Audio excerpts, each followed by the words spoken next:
Herebokire siri utsindishirizwa kuko wamaze kwimura Imana. Uriyoberanya wowe, wakwiyoberanya kuri Jean Clarisse, ukwiyoberanya cyangwa ku wundi muntu, ariko ndagira nkubwire ngo ntabwo Herebokire Stiamando, ntabwo Imana uzayiyoberanyaho mama, ntabwo Imana wayiyoberanyaho papa, ntabwo wayiyoberanyaho abacururiza ku miti, abacururiza mu manyanga, abarangurira mu manyanga, abarangurira mu bucuruzi budafu, bise mwiba mu buryo ubushize Imana nyiretse abantu bafite imyunzani. Wowe ujya guhumukiriye ubyo kurya ugakuraho ikiro cyangwa se ugakuraho inusu cyangwa irobo, Imana yambwiye ngo iyo myunzani yarayibonyije kubarana nawe. Hererebo ujya kurangura ukagenda ubeshya uteka imitwe, Imana ije kubanana nawe. Imana yambwiye ngo nukuri ntabwo ijisho ry'Imana ryaretse kureba, Imana ije kureba Kire Sire, ije kujezira bikitu terevome, ije kusaka ikintu cyitwa fraude mu bakozi b'Imana, ije gusaka abantu bitiriwe izina ryayo kuko bamaze kuyimura bimika ibindi bintu. Wewe urafata izina ry'Imana ukajya kurigura icuruza uribeshya. Imana ije kurebeka, ije kubarana nawe mama.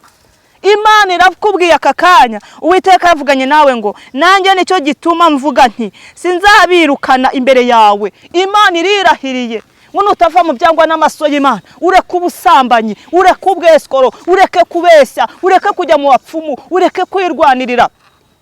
Imana iravuze ireruye ngo nukuri ntabwo izirukana bari abanzi bawe imbere yawe, ntabwo izirukana uriya murozi, ntizirukana uriya musambanyi, ntizirukana iriya nshoreke mu rugo rwawe, ntizirukana uriya mujura, ntabwo izirukana ubu burwayi mu rugo rwawe. Imana yo mu ijuru iravuze ngo nukuri nutimura ibyo wimitse muri wowe, ngo usenye ibigirwamana wubatse, witandukanye n'andi mahanga, uve mu bidatunganye mama, uve mu bidafite umumaro. Uwiteka arirahiriye ngo nukuri uyu munsi ntabwo azirukana abanzi bawe, bazakuhiga bakugenze, ariko nugarukira Imana uyu munsi, niwumvira iyi mbuzi, ukumvira Imana iri mu gihugu cyo mu ijuru, ukumvira Isiraheli, Herebokire Stiamando, hejezira Bikire Sire, aba banzi bawe ntabwo ari wowe uzahangana nabo. Uwiteka azaza kubakuraho kandi azaza kugutsindishiriza mu izina rya Yesu Kristo w'i Nazareti.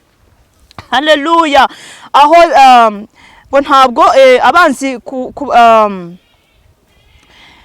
Imana ishimwe cyane. 15. Haleluya.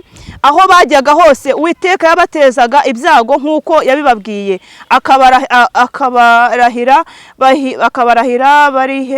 akabarahira bariheba cyane.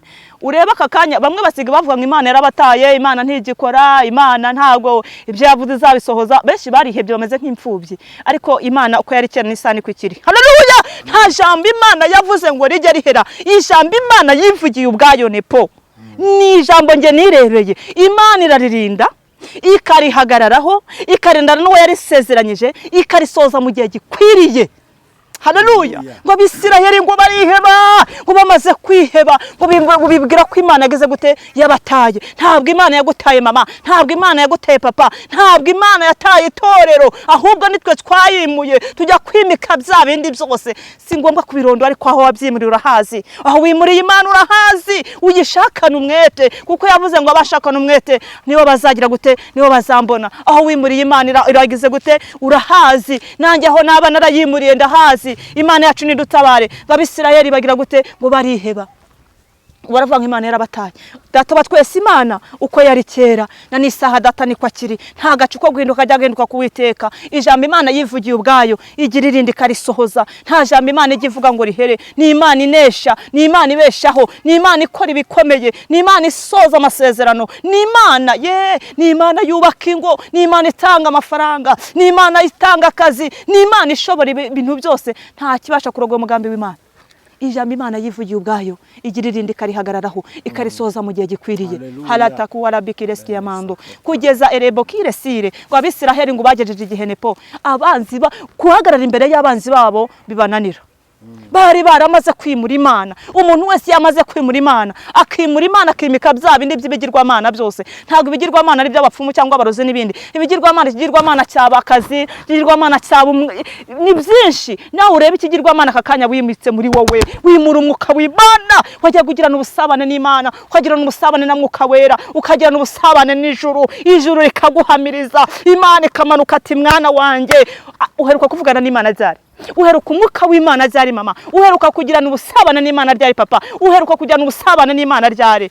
Wowe urahaguruka ngo ukajya ngo Abisiraheli ngo bageze ubwo guhagarara imbere y'abanzi babo bibananira. bagatsindirwa imbere yabo. Reba ukuntu utsindirwa imbere y'uriya murozi, uraba ukuntu utsindirwa imbere y'intuza y'abadayimoni, uraba ukuntu Satani agutsinda buri munsi. Ntabwo gihagararana imbere y'umwanzi wawe ngo uvuge ijambo, kubera yuko ijambo Satani yari kunyaze, kubera yuko impamvu yari kunyaze nuko nta mwuka w'Imana ugikorera muri wowe. Wamaze kwimura Imana, wimika bya bindi byose bidafite umumaro. Ibyo byose ntabwo nirwa mbirondora, ariko Yesu Kristo ari bugufi. Imana iraje, herebo kireskiyamando. Wowe uravuga ngo Imana yaragutaye, uravuga ngo Imana ntigikora, uravuga ngo Imana ntigishobora byose. Iyi Mana irashoboye, iyi Mana iracyakora, iyi Mana ntaho yagiye. Nta jambo Imana igivuga ngo gira gute ngo rihere. Ijambo Imana yivugiye ubwayo irarisohoza, kandi ikarisohoza mu gihe gikwiriye. Imana yacu ni inyembaraga, yitwa Rubasha, yitwa Ishobora byose. Ngo Abisiraheli ngo bageze ubwo batabasha guhagarara imbere y'abanzi babo. Ureba wagaza aka kanya, ntabwo kibasha guhagarara imbere y'umwanzi wawe, ntabwo kibasha guhagarara imbere y'ubukene ngo uhamirize ko mu ijuru hari Imana igabura, ntabwo kibasha guhagarara imbere y'ubushomeri ngo uvuge ko hari Imana itanga akazi, ntabwo kibasha guhagarara imbere y'umugore wawe ngo uvuge ngo ni ukuri mu ijuru hari Imana itanga abagore, ntabwo kibasha guhagarara imbere y'inzara ngo uvuge ngo wanzara we mu ijuru hari Imana igabura. Ntabwo kibasha guhagarara imbere yo kwambara ubusa ngo uyibwire ngo nubwo nambaye ubusa hari Imana yambika. Ntabwo kibasha, nta mbaraga ugifite cyo kubasha guhamiriza. Ngo Abisirayeli batsindirwa imbere y'abanzi babahinda umushyitsi. Waka kanya uhagaze ute? Ndege nkubwira ngo wongere wambare imbaraga, wongere usubizwemo intege mu bugingo, wongere ubwire Imana ngo Mana nakwimuriye muri ibi byose, nakwimuriye mu maganya, nkwimurira mu bidafite umumaro, nkwimurira mu mibabaro, nkwimurira mu kwiheba, nkwimurira mu kwiganyira, nkwimurira mu gutenebuka no gucika intege. Ariko ngwino wongere unyambike imbaraga, wongere ubaranane nanjye, wongere ugendane nanjye. Imana iracyakora imirimo. Ese Yesu Kristo kwaje gutwara itorero, aragusanga hehe? Mbese uhagaze hehe? Urakora iki? Ko igihe cyo kugaruka k'Umwami Yesu kiri bugufi, igihe cyo kugaruka k'Umwami Yesu kiri hafi. Mbese Imana iragusanga hehe mama? Imana iragusanga hehe papa? Ndavugana n'abantu bari hanze mufite ubwoba bw'ibihe n'iminsi, ariko nagira nkubwire, niba warimuye Imana ibyo byago byose bizagusohoraho. Ariko niba wiciciye ku ijambo rya nyiri ijambo, hagurukanye nayo aha hantu muri iki gihugu cy'u Rwanda, Imana yo mu ijuru izahagarara nayo kandi izagutsindishiriza. Kuko hari Imana igiye gukora iby'imbaraga, hari Imana igikora imirimo n'ibitangaza, hari Imana ikinesha, hari Imana igitsindishiriza, hari Imana igitanga agakiza, hari Imana igitanga akazi. Haracyari amasaha make, nubwo ari amasaha dufite ariko barirwa ku ntoki, ariko ayo masaha aracyahari. Yaba ari isaha imwe, yaba ari iminota 30, yaba ari iminota 10, ariko iyo minota iracyahari. Ndege nkubwire ngo ngwino. Hireta kuwara wirebo kireskiyamando Jesus rabi kiresire. Njye nkubwire ngo ngwino kwa Yesu, haracyari ibyiringiro, haracyari ubutabazi. Aka kanya wakongera ukabwira Imana ngo nirashaka ko nakwimuye, ubukene bwatumye nkwimura, ubushomeri buratuma nkwimura, inzara ituma nkwimura, njya gusambana, ubukene burankubita, njya kubeshya, njya guteka imijwe nk'uko abantu bose bayiteka. Hererebo ubugumba buranza, njya gushakisha umupfumu, intambara zo mu rugo ziranyica, njya gushakisha kwirwanira, njya gushaka imiti. Ariko ubwire Yesu ngo nukuri, aho hose niho nagiye nkwimurira. Enda ngwino ngaruke wongere.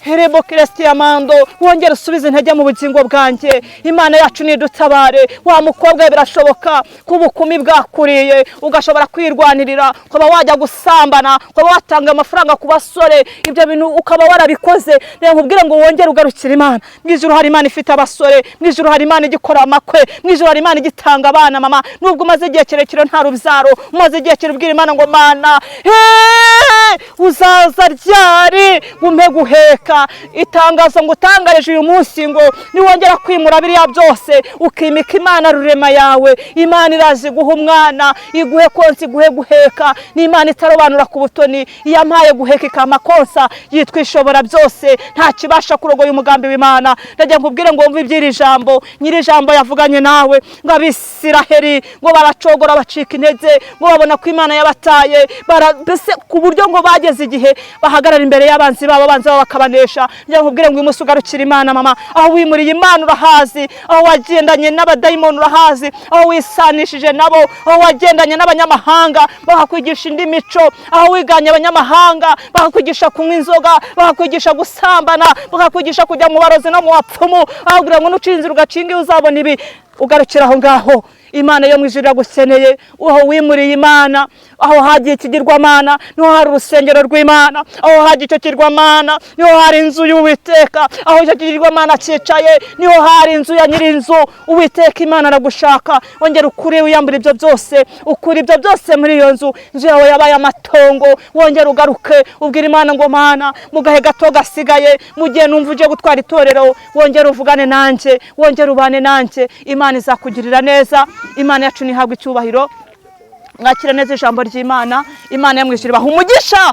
Ariko rebokire sikia mandora bekire sikia kandi ndagira ngo rebokire sire rebokire tutererezo retaye kubwire ngo Yesu araje. Hereta kuwara wirebokire sire yankubwire ngo Yesu araje, kandi ubwaje ntabwo aza wenyine, azazana n'ingororano kubamwiringiye. Hererebo aje afite ingororano ku basore bamwiringiye, aje afite ingororano ku babyeyi bamutegereje, aje afite ingororano ku bakobwa bamurindiriye, aje afite ingororano. Yesu ntabwo aje wenyine yemwe. Hererebo kiresire yankubwire ngo akakanyube maso nanjye mbe maso, Uwiteka araje. Imana yacu nishimwe. Abantu benshi muhugiye ku ntambara, ibi byose Yesu yagiye abivuga, ibi byose Yesu yagiye abivugaho, ariko wambwiye ngo nukuri uyu munsi Yesu araje. Wa kakanya washubijwe mu intege ukambara imbaraga ku Mwami Yesu Kristo kwaje. Hererebo kiresire Yesu ageze ku irembo, harimo arakomanga mama. Yesu ageze ku rugi rw'umutima wawe, harimo arakomanga wa musore we, harimo arakomanga wa mukobwa we. Hererebo kireskia mandora bikiresire. Yesu ari gukomanga, arashaka kwinjira. Yesu arinjira nasanga baramwimuye, arinjira hehe. Ndagiye nkubwire ngo uyu munsi ari wo munsi wongera gusubizwa minege, wongera uce bugufi ubwira Imana ngo Mana ngwino wongere wube muri je, ngwino wongere ukorere muri je, ngwino wongere ugendane nanjye. Uyu munsi Yesu arabagirira neza kandi arabaha umugisha. Uko ni Uwiteka avuganye nawe. Hererebo kireskia mando Jesus irabe kiresi. Haleluya. Imana ishimwe. Mwakira neza ijambo ry'Imana. Dushimiye Imana. Haleluya. Urakoze cyane kubw'ubutumwa utambukije. Yesu Kristo rebo kiresire. Haya Rabbi. Imana ishimwe. Hahirwa uwumva ubuhanuzi bw'igitabo akabwitaho. Icyama twese tukumva ikimwuka ari kuvuga muri kano kanya, kandi tugahinduka tukomera nka za mbuto zabibwe mu butaka bwiza, tukera imbuto tukagaragariza n'abandi. Imana ishimwe cyane, kandi Imana yaranguye. Uyu munsi wasanga ari umunsi wanjye wo kumva, wasanga ari umunsi wo kumva, ariko rero reka twere kuba nk'aba bandi bumva ibintu bakabisigaho bari bari. Clarisse, Imana y'amahoro iguhe umugisha, kandi imbaraga n'amavuta bikomeze kuba mu izina rya Yesu Kristo. Imana ibaha umugisha namwe murakoze. Icyama tukagendana n'Imana, icyama mukumvira nanjye nkumvira, tukazajya kujya byo bintu byo mu gihugu cyo mu ijuru. Ariko ndagira mbabwire ngo Imana yacu niza ntabwo izaceceka. Imana ishimwe. Rero reka tugane ku musozo ko wagushaka yakona kuze. Duhe nimero zawe za telefone dusengera Imana. Nimero zanjye za telefone 0780 63 76 37. 0780 33 76 amazina ni ayandi. Munshaka dusenge. Ni ukuri mfite ibintu byinshi. Ufite amatwi yumva ibyo Umwuka abwira amatorero, mumpamagare twumve icyo mwumva icyo Umwuka ababwira, kandi nzi neza ko nukuri nimutagwisari muzasarura. Imana ibaha umugisha. Ni karibu n'isengesho. Data wa twese mu izina rya Yesu, nyaguhora ku ngo Imana Isiraheli, nkweretse iyi mitima yumvise ibyiri ijambo ryawe. Munyemerere Kristo mwana w'Imana, uru rubuto rubibye abari wowe uruvomerera, rugende Data wa twese Imana ishobora byose rukure kandi rwe n'imbuto zikwiriye abihannye. Nyemerera usange buri mutima rumwe wese Mwami, ukuvuze uko erebokire si ushaka gukora aba ariko biba mu izina rya Yesu. Sengeye Data wa twese Imana ishobora byose umurimo kugira ukomeze kuba hafi, nubwo umwanzi ashaka ko ugibwaho igitutsi kandi nyiringa Imana hari byinshi yamaze kugeraho, ariko haracyari ibyiringiro. Nyemerera uhembura abakobwa n'ababyeyi, uhembura abagabo, uhembure Data wa twese itorero ukomeze kubera amaso umurimo wawe. Ndagushimira Mwami wera wa Isiraheli. Rero mvuze iby'ubwiru bwawe Kristo, ndarangura urivugira. Unyemerere Data wa twese rero nyir'ubutware, ubwoko bwawe ntibubabura baje, ahubwo unyemerere haboneke umusaruro uva irahera. Gabanya umubare w'abarimbuka kongera umubare w'abakizwa. Ndagushimiye kuko uri Imana ikoze iby'imbaraga, Mwami Imana, kandi ndagushimiye kubohoye ubugingo bwa benshi. Ni mu izina rya Data wa twese musabye mbyiza urakoze Yesu. Amen. Imana iguha umugisha. Reka tuzasubira kandi wakoze cyane. Urakoze namwe, Imana ibahe umugisha. Amen.